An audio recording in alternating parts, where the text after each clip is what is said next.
ഇറാനും അമേരിക്കയും തമ്മിലുള്ള സംഘർഷം രൂക്ഷമായതോടെ പ്രതിസന്ധിയിലായി യാത്രക്കാർ. കൊച്ചി, തിരുവനന്തപുരം വിമാനത്താവളങ്ങളിൽ നിന്ന് പുലർച്ചെയുള്ള പല വിമാനങ്ങളും റദ്ദാക്കിയതോടെയാണിത്. കൊച്ചിയിൽ നിന്ന് പുലർച്ചെ 12:53 പുറപ്പെടേണ്ടിയിരുന്ന എയർ ഇന്ത്യയുടെ ദോഹയിലേക്കുള്ള വിമാനം റദ്ദാക്കി.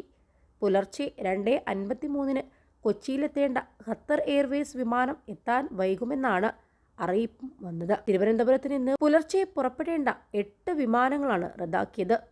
ഇതോടെ എയർപോർട്ടിലെത്തിയ യാത്രക്കാർ വലയുകയായിരുന്നു. തിരുവനന്തപുരം വിമാനത്താവളത്തിൽ നിന്ന് എയർ ഇന്ത്യ എക്സ്പ്രസിന്റെ 5 വിമാനങ്ങളും ഖത്തർ എയർവേസിന്റെയും കുവൈത്ത് എയർവേസിന്റെയും ഇൻഡിഗോയുടെയും ഓരോ വിമാനം എന്നിവയാണ് റദ്ദാക്കിയത്. ഇന്ന് പുലർച്ചെ പുറപ്പെടേണ്ട വിമാനങ്ങളാണ് റദ്ദാക്കിയത്.